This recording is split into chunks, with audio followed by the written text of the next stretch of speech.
everyone, we're going to go ahead and get started.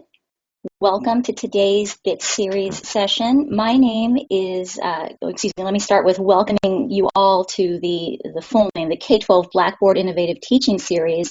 Today's Lunch and Learn session on adaptive release and curriculum design. And my name is Jenny Breister. On the chat, I'm disguised as Riley McClure, and I'm Senior Marketing Manager for Blackboard K-12. I'll be serving as your moderator today and moderating the chat room for questions. My colleague in product marketing is Riley McClure, and he heads up the Blackboard Innovative Teaching Series for K-12. Riley isn't with us today, but you're free to contact either of us with questions about today's session or upcoming sessions this fall. We're always open to new ideas for topics for the series, so please let me know if you are interested in presenting in a future session. You can just email either of us or tweet us. Now, each session is going to be recorded. You can search for the K-12 Blackboard Innovative Teaching Series playlist on the Blackboard TV YouTube channel or tinyurl.com/bitsK12, and I'll also put all of these links in the chat in a moment. You'll receive the recording and presentation slides from today's session in a few days via email. And in addition, you'll also be receiving an invitation to participate in the professional learning community in our new Blackboard community site. We're very excited to move the K-12 BITS PLC from course sites to our new community site. This PLC is designed to augment the series and create an avenue for ongoing collaboration and dialogue. Please accept this invitation and participate in the new online PLC. And again, the link is there for you, and I will put that in the chat so you can have it for future reference. And we have several exciting professional development sessions lined up. Please join us again on Monday for a session focused on blended learning. And you can go to bbb.blackboard.com/K12bits to register for any or all sessions within the series. And so we're very excited to have Blackboard product expert Jeff Page with us today. Before I hand it off to Jeff to introduce himself and talk a little bit about his background, I do want to provide a reminder about today's session. These Lunch and Learns are designed to focus on a single feature of our teaching and learning products, followed by an open discussion with a K-12 product expert. So please feel free to ask about any features, products, or use cases that you're encountering in your day-to-day. Jeff is your product expert, and you can feel free to either put your questions and comments in the chat or simply turn on your microphone and feel free to chat with us verbally throughout today's session as well. Jeff, I'm going to hand it off to you.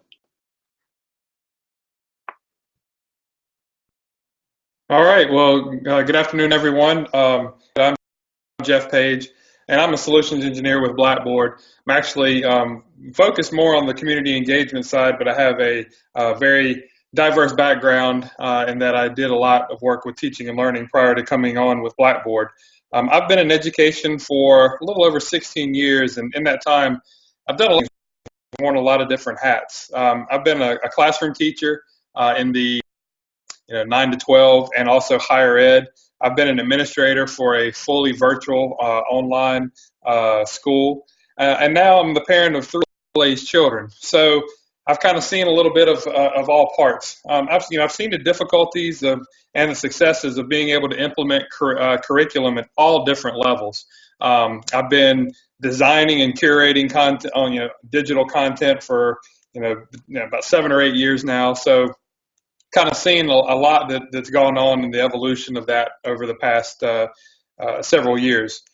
So no matter what level we're teaching at, I mean, we all face challenges of how we're going to reach every student. We need to make sure that we're helping the students who struggle with content to ensure also that our students that have mastered the content get the opportunity to dive deeper and enhance their learning experience. So today we're going to take a look at a couple of different things. We're going to talk about what classrooms look like today. We're going to just talk about a kind of a basic scenario and how that applies to our classrooms today. And then we're going to jump in and actually talk about adaptive release and how that can be used to help with curriculum design. So we're going to talk about some basic adaptive release rules. We'll also talk about some advanced adaptive release rules. We'll also talk about how to monitor students' progress. And then, as we're going through, if you have questions or comments, then we'll be able to address those towards the end. So let's start and first talk about today's 21st century classroom environments. So we've got a lot of kind of different things that we're faced with today. I mean, we've got our traditional face-to-face classrooms. We're kind of seeing the advent of the flipped classroom idea, or maybe even a hybrid environment. And then in some places, we're starting to see full virtual classrooms that are coming into play. And I think one of the biggest challenges that we have with working with curriculum these days is the fact that we're being asked to differentiate, or we should be differentiating for every student. I mean, when you talk about it, it sounds really easy to do, but in reality, it's very hard to do. I mean, we're being asked to reach every student, every subject, and where they are in their learning path. And that could be all over the place. I mean, we have some that are behind, we have some that are on pace, we have some that are students that are ahead, but we're being asked to reach all of them, no matter where they are. And so since differentiation is such a kind of a big topic for today's curriculum designers and teachers, I wanted to ask you guys, I wanted to see what are some things that you're doing to differentiate content for your students in the face-to-face classroom? Or what are some things that you're seeing being done to differentiate content in the classrooms today? So feel free to put your ideas or things that you've seen, put it into the chat, or if you want to raise your hand and share something with us, I'd like to hear what some things that you guys are doing. How are you differentiating?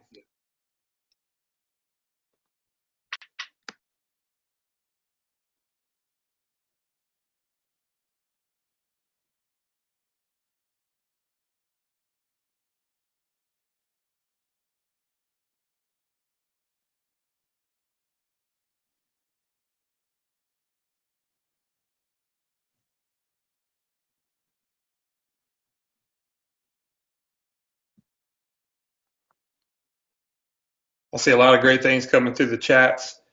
We've got, for a fully online teacher, we've got choices of projects, essays. We've got different sessions for different groups. We've got the whole flipped classroom idea. We've got essays. A lot of great ideas to differentiate for our students these days. Anything else? And just keep those ideas coming. If you see something in the chat that you're not doing, this is a great place to share and be able to pick up ideas from other people. So I think there's a perception out there, in the face-to-face classroom, we have our challenges. When we look at being able to differentiate our curriculum for our students face-to-face, might be in some regards a little bit easier to do than in some of the other places, because we are able to to group students a lot easier. We're able to one-on-one with students sometimes a lot easier. We have that face-to-face interaction. We can build those relationships and really know where our students are at all the times. I think that being able to use some of the flipped classroom ideas, I think a lot of people are using those for content. They're letting the students explore for themselves based on where they are. And I think a lot of times using that flipped classroom idea kind of helps make that differentiation a little bit easier. You have the ability to create content, post it for different students or groups, or just groups of students who need that lesson. The learning paths are a lot more manageable, but there's still a lot of challenges. I mean, how do you make sure that the people who need the content are going to get it? How do you monitor who's seeing the content? There's a lot of management issues that are still available there with the flipped classroom idea. And now if you kind of take that one step further, I mean, we've got the idea of virtual classrooms and virtual online programs. And so now you've got students that are doing every single bit of their learning online. So they're getting the content, they're taking assessments, they're interacting with you and their peers. So here I think a lot of times people perceive this as being the hardest place to be able to differentiate. Because how do we know when our students are struggling with content? I mean, how do we know when we need to put them into groups, and how do we know when when we need to come up with a different assignment or different content, or create something specifically for a student or for that group of students? How do you group them together for those that need that extra push? Or what do you do with those kids who already get it and need that enrichment? So I think this is where Blackboard Learn 9.1 can really come in and help. I mean, with the robust adaptive release rules, the power to help deliver the curriculum, the great curriculum that is being created all over the place, we can create those diverse learning paths, and the power to do that is now in your hands. So let's take a look at just kind of a sample scenario that you may or may not have faced in your classrooms. So let's say we've got an assignment, which is denoted by our symbol up at the top, and we've got this assignment. We've broken the students up into two groups. We've got one group of students who pretty much have kind of mastered that material, and we want those students to take it on a certain date. So we have that one group that we're going to assign it for that certain date in the classroom. Then we've got another group that is kind of struggling with the content a little bit, and maybe before they get that assignment, we want them to complete a homework assignment before they take that quiz. In the face-to-face classroom, probably pretty easy for us to do that. All right, so we've got an assignment that we've got upcoming. We can group our students and we can break them into groups. We can give this one group an extra homework assignment. We can take this other group and give them enrichment material or whatever until the date of that quiz. So we can break it apart pretty easily. Probably also pretty easy to do that in the flipped classroom as well. Because you've got the ability to provide content online for certain groups and make sure that they watch it. So again, pretty easy. But once you start getting fully online, it makes it a little bit tougher to do, because now you've kind of got to monitor those groups, and we can't just have that quiz out there and stuff. For a lot of learning management systems, it's just not possible to do that. But using our adaptive release rules with Blackboard I think it's a lot easier for us to do it no matter what environment that we're teaching in.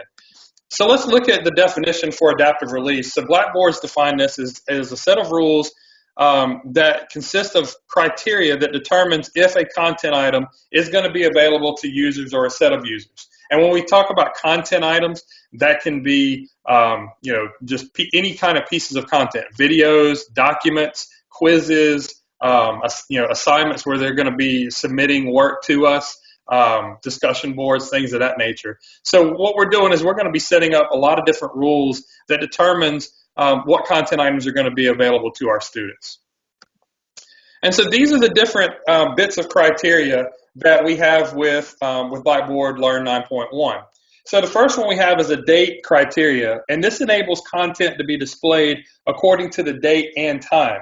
So for example, as a teacher, you may use the date criteria to release. Let's say you've given a lecture or you've done some notes on a section, and you want the follow-up notes to be released after that section is covered. So using the date and time criteria, you are able to do that. You also could use the date criteria could be used to give one group. So let's say you have some students with some learning disabilities who, according to their IEP, require some extra time. You can set up, using the date criteria, more time to access content than another group might receive. Using the date criteria, I think, is very powerful to do. Now, one bit of warning, and we'll take a look at it through our demo, is if you have your content set up to be available based on a date, then using this date criteria, sometimes that conflicts with one another. So you need to be careful that if you're going to use time criteria for adaptive release, that you don't have a date criteria based on availability. And we'll differentiate between adaptive release and availability through our demo. The other thing you can do is through membership. Now, membership allows content to be displayed according to username and a course group. So the teacher may set up criteria that use one or both of these options. So you can make items available to a group, or you might make an item available to a course group and then other specific individuals. So you can use those in combination to one another. So some examples of using our membership criteria, a student may request a way to earn more points for a class. And so the teacher agrees to do that, but decides not to do the entire course just for one specific student. So you can create an extra credit content item that only releases to that particular student. You also could, if your class was divided into two groups like we had in our scenario, then we could instruct and give content to one group and then give content to another group and only release the material that is applicable to that particular group. You can also use grade center criteria. So we have kind of three ways to be able to do that. So grade center criteria is used to release content based on either an item attempt or a score. And then we have a lot of different score values that may be selected. So you can use a score greater than a set value. You can use a score less than a set value. It has to be equal to a value, or you can fall between a range. So I think using grade center criteria is very useful for teachers who want to make content visibility dependent on attempts that are made by students on particular quizzes and assignments. So for example, you may do a pre-test for students to prepare them for their final exam. And so the idea is for the students to pre-test themselves, and then based on their results, you can have different review materials that pop up depending on how those students did and based on the grades that they received on that pre-test. You might be about to teach an advanced topic, but you want students to have passed or made a certain grade on the assignment before that topic first. So then you're going to create a rule that allows those students who, let's say you wanted them to make a 70 or better. So then you can set up to once they've made a 70 or better, then they can view that advanced material. Then the last one we have is the review status. Now the review status is used to release content based on the user's review of specific content item. So, for example, you may, as a teacher, have created some criteria to make assignment 1 available only after students have marked the notes as reviewed. So they have to actually read the notes or watch the video, then they'll mark it as reviewed, and then the criteria becomes available to them. So we have a very robust and wide set of ways that we can set up these adaptive release criteria. Now we do have, and when we take a look at the demo, we have basic adaptive release, which allows you to only use one of these rules at a time, or we have an advanced adaptive release criteria, which allows you to use multiple rules at one time. So you can set it up to where it can be assigned to a group and they have to make a certain grade, or you can have a certain group or make a certain grade. So you have a lot of flexibility in being able to do that. So now we're going to jump in and we're going to do a live demo. And what I want to do with the demo is just kind of show you how to do some of our basic rules and also an example of an advanced rule. And then we'll also take a look at what that looks like from a teacher's perspective or curriculum designer's perspective, and then also what a student's going to see in that same material. So I'm going to share my screen.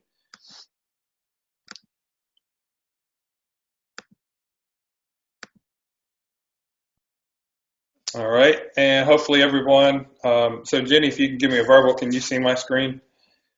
Looks good, Jeff. All right, thank you. So as a curriculum designer or a teacher, I mean, we've got some great material here, and I'm a former math teacher, so I had to go with something I was a little more comfortable with. So I apologize to all those who aren't math teachers. But we've got this kind of lesson here built on formulas. So we've curated and found this this great video on the volume of a cone. We've got an assignment that goes with it, and then we've got another video on the volume of a cylinder. We've got an assignment that goes with that as well. And then we've got just a volume practice. Now, if we don't utilize any adaptive release rules whatsoever, when a student comes into this course, they're going to see all of these items. And they're going to be able to just jump ahead and do whatever they want to do. And so we really don't have a distinct learning path for the students that are viewing this content. So, I mean, they could skip the video, jump right to the assignment. They could jump down to the all-encompassing assignment without having seen anything prior to that. So as a curriculum designer, as a teacher, you may want to set it up to where, okay, I want them to watch this video first, then I want them to complete this cone assignment. And then after they've done that, then I want them to watch this volume of a cylinder video. And then after they've watched that, I want them to complete this volume of cylinders assignment. But not until they've done both the volume of a cone and volume of a cylinders assignment do I want them to be able to work on this practice assignment. So again, face-to-face classrooms, maybe even flipped classrooms, probably pretty easy to do because we've got this content up there. We can control when we hand in that assignment. So things are pretty easy. But the full-on virtual classroom, things get a little bit more difficult. So let's go into we've got our volume of a cone, and I want to make this assignment available after watching this. So I'm going to go into the adaptive release rule. So when we go into our edit menu, we see we have adaptive release advanced. We have the ability here, again, adaptive release just by itself is going to be one rule. Adaptive release advanced would be if we're going to apply multiple rules. So I just want to make this assignment available after they've reviewed this video or marked it reviewed. So that's just going to be one basic rule. So I'm going to go into the basic advanced, and you can see we have the different ones here. Here's our date and time. Here's our membership that we can do either username or by class groups. We also have it available on a grade center item, so we can set our score to be less than or equal to. We can make sure that they have had an attempt or whatever. But the last one I want is the review status. So I'm going to browse the course, and I can select any of those items that I want, and I'm going to set it up to be on the formulas volume of a cone video. And so if you didn't see my pop-up window, I just selected the volume of a cone video item. And when I click on submit, it's going to tell me that by doing that, if I hadn't already done it, it's going to turn on the review status for that particular item, so that when a student, and we'll look at it from student view in a minute, they will see that they have to actually click a button to mark it as reviewed. So this is just to make sure that when you set up a review rule that you don't have to go back and do it in two places. You just do it once here, and it's automatically going to make that item have a review button. So when I click review, then notice now that our volume of a cone, we have review enabled, and then down here we have an adaptive release rule that is enabled. So we can actually go in, and we saw that rule from where we chose it, but now if you go into adaptive release advanced, you can see that rule that we created. The volume of a cone has a review status on it. This is also where you would go to, let's say you messed up and didn't want that rule anymore. This is where you would delete that rule. You have to delete it from the advanced menu. You can't delete it from just the regular menu. So if I wanted to delete it, I would select it and delete that. Okay, so this is where you can review the different rules that you've set up. Okay, so now we've got that one set up. All right, now our volume of a cylinder, I want to do the same thing, except for I want this volume of a cone assignment to be the release mechanism for this volume of a cylinder video. So I want them to just have submitted that assignment. I don't want to have them to wait on me grading it. Once they've submitted it, I want them to be able to view this video. So that is just a basic rule, and it is based on a grade center item.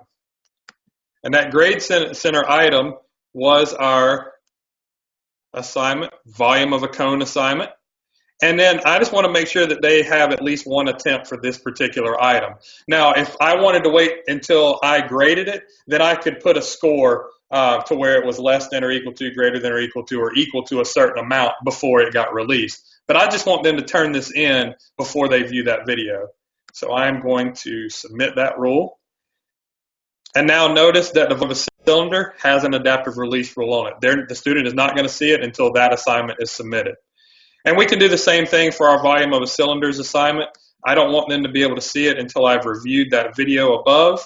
And so I'm going to set my rules on that item. So that's my volume of a cylinder. And so in case you didn't see my pop-up window, I just selected it down here at the bottom. And then it is going to turn on the review for that specific item. All right, so I have to review this video before this assignment will come open. I have to turn in this assignment before this video will open. And now this assignment's not going to be shown until they review this video. And now the volume practice is where I want them to have turned in the volume of a cone assignment and the volume of a cylinders assignment. So that is based on 2 items. So I have to use the advanced rule. I can't just create 1 rule. I have to create 2. So I'm going to go into advanced, and I'm going to create a rule. Now it is based on, and you can name these rules whatever you would like, but this is based on a grade center item. Okay? So it is based on that volume of a cone assignment being turned in. And within that same rule,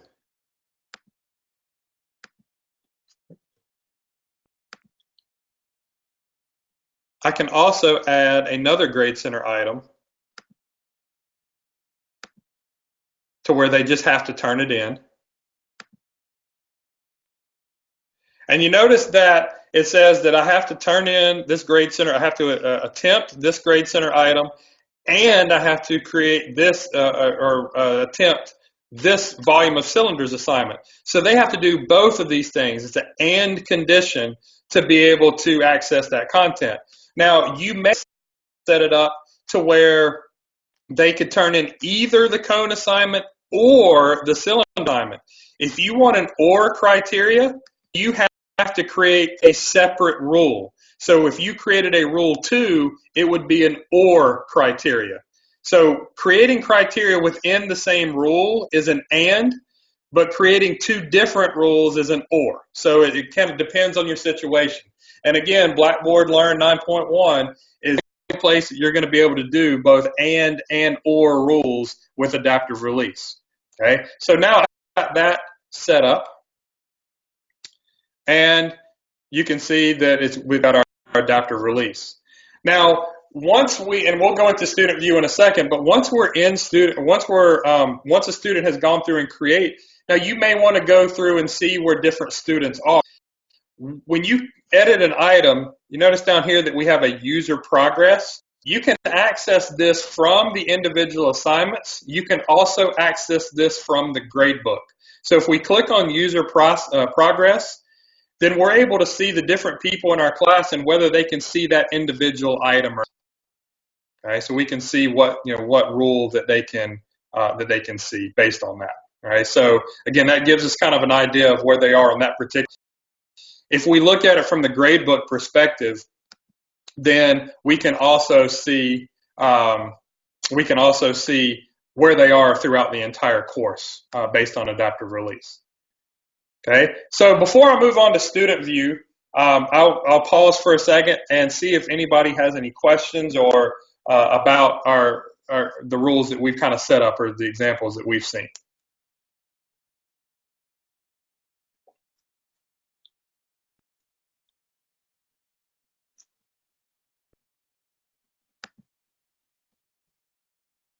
Okay, I'm going to jump into student view, and I'm going to join as one of our students. So our student Lucas Miller is in our class, and when Lucas goes to formulas, okay, now I've done this previously, but you notice that we have our video, and Lucas has already marked this as reviewed. All right, so this is where it would be marked as reviewed. And notice that you can see the content item here, this volume of a cone video, and then right below that, because he marked this as reviewed, this volume of a cone assignment is now available. Okay, now I can, and I will go ahead and just say we type in some comments. This will serve as a submission. All right, so Lucas submitted this assignment, and remember, once he submitted that assignment, that volume of a cylinder video was to be released, and before we only saw those 2 items. Now we see the third. All right, we see that volume of a cylinder video pop up, and now when we click on it, we see the video. We can watch the video. Notice it says that we need to mark this as being reviewed. So once I mark it as reviewed, then that 4th assignment, that volume of cylinders assignment pops up. All right, now we have this assignment that's available to us as well. we can submit it. And remember, we had to submit both the cone and the cylinders assignment for that last assignment to show up to us. And once we submitted that second assignment, now that last assignment has been made available to us. And so now we have this where we can download our document and upload. And so now we've kind of forced Lucas to go through this path. We're making sure that he is watching the video of the first one, that he's completed the first assignment. Now he's watched the second video. Now he's completed the second one. And now he can access that all-encompassing practice at the end. Now, with the rules that we set up here, we just set those up for the entire class. You can set that up for the entire class. You can also set that up for groups. You can set that up for individuals to be able to go through. So it is just specific to them as based on whether that's open or not. All right. So again, a lot of great flexibility to be able to differentiate content.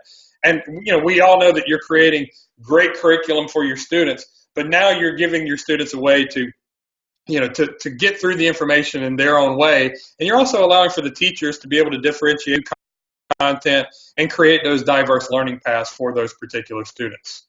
Okay. So this time that kind of wraps up my portion of the demo. So I'm going to stop sharing and I'm going to turn it back over to Jenny to let her Sounds good. Go through our part. Mm-hmm. Yeah.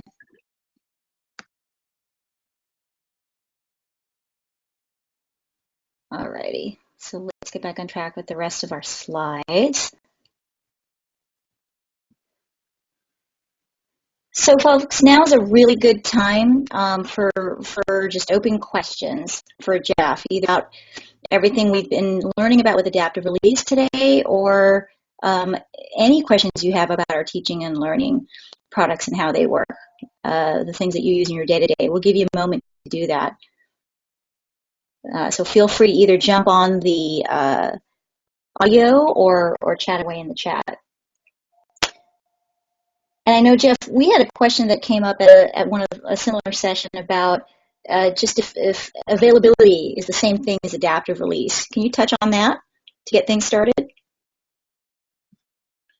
Sure. Availability and adaptive release are two totally different things. Availability is just going to make the item be able to be seen or not be seen or hidden. So you can, with adaptive release, you have the ability to release items to certain individuals or certain people, but it doesn't control whether that can be seen or not. If you're going to use adaptive release rules, the item has to be available in order to use these rules. If an item is unavailable, those rules are not going to work whatsoever. So availability and adaptive release are two different things. Okay, very good. And you might be able to see in the chat that Sarah's got a question. Can you save these sessions to use them again, or do you have to set them up each time? When you copy your courses from one session to the next, those adaptive release rules will follow with a caveat. The membership rules that you may have created as far as individuals, if those individuals are not enrolled in your new course, then those rules are going to be broken. So you have to just make sure that if you had any membership rules, that those are taken care of. Now the groups, when you copy your courses, if you copy the groups over, then the group membership that rule will copy over as well. Now, the other thing to be careful of too when you're working with adaptive release is when you're starting to change your curriculum around, and let's say that you've got a piece that you are maybe removing and then replacing with something else. If a rule depended on that particular piece of content, then that's also going to break the rule, and you'll have to go back in and fix it. And you'll be able to tell that when you go into the advanced adaptive release. If the rule will if it's broken, will say that the criteria is not set up correctly, that you need to address that. Like users will not be able to access this content until you fix the rule. So just a couple of things there, Sarah. Very good. And then Hildy has another really good technical question there, Jeff. You can see maybe the advanced adaptive release can help with this one. A teacher has a merged course with 3 different sections or periods of the same class, and she wants to give them a test, but doesn't want the test available to everyone until it's their class. Would she use membership and date plus time? Yeah, absolutely. So if you've got 3 different sections or periods, so what you would probably do is create a group for period 1, period 2, period 3, and enroll those people into those groups. And then for that test, you would say that for the test, you would say that the test would be available to group 1 and whatever date and time that period 1 would be taking that test. And then you would create a separate rule for group 2 and the date and time that they would be taking that test. And then you would create a third rule for the period 3 group and the time that they would be taking that test. So that it would be that they have to meet those, either of those 3 rules would have to be met, but you're combining the membership and the date and time. Absolutely. That is a great use case.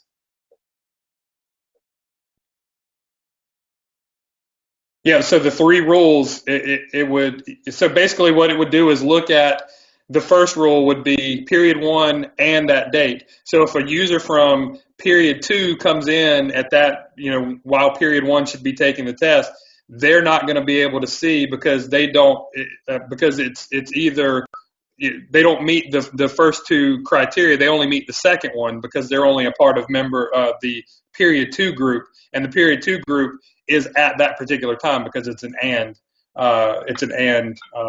rule.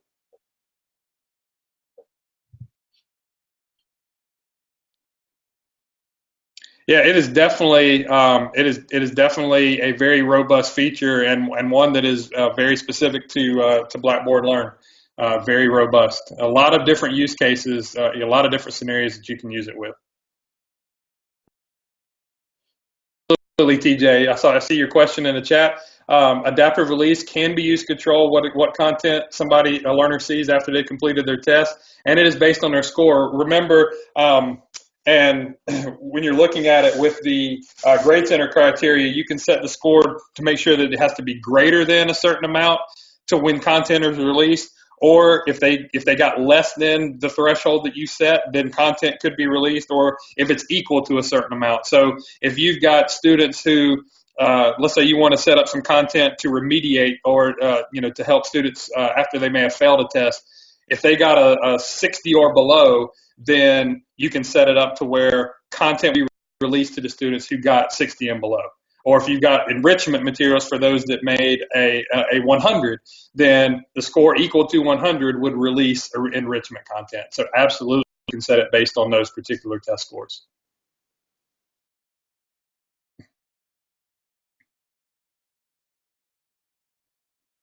Absolutely.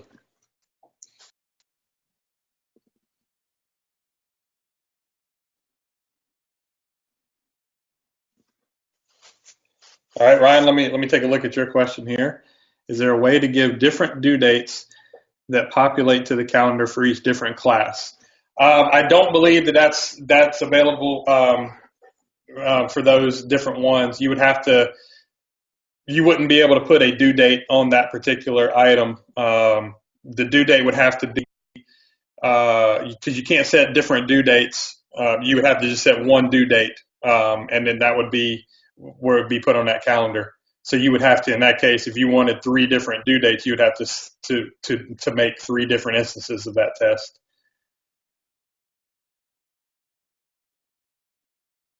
Okay, so there is an option. You can do it. You just need to do 3 different instances. Yeah, there's a workaround for it. So, but it's not available to do that through the adaptive release feature.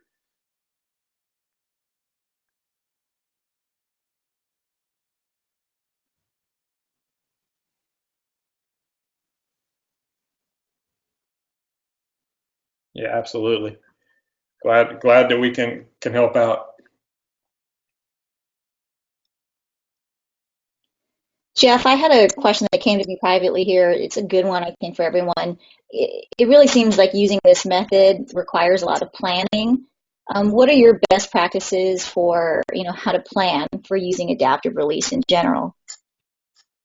Well, I think that in any good curriculum development plan, I think the idea of starting with the end in mind is very useful. A lot of people will call it backwards planning. So sitting down and thinking about where you want your students to be when you're done with the lesson or done with the unit, and start from the back and work your way to the front of the unit. And then that also allows you to kind of design what those diverse learning plans are going to look like. I know that a lot of times we don't know, what our students are going to encounter as far as, problems that they're going to encounter. And so things are always going to take a turn that we may not expect. But if we start with what objectives and goals that we want our students to have at the end of the unit or the lesson, then it definitely helps us to be able to plan all the things that we're going to need to do from the beginning to that end. So I think starting with the end in mind is the best way to kind of plan those things out. Very good. We have time, folks. We've got 5 more minutes to wrap up with any last questions. If you can think of last questions for Jeff. And remember that your questions can extend past adaptive release, any other teaching and learning, product questions we have. You're very welcome to share those here.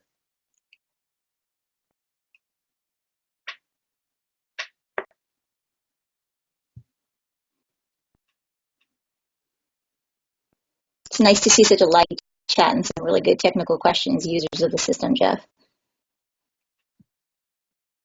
Yeah, I agree.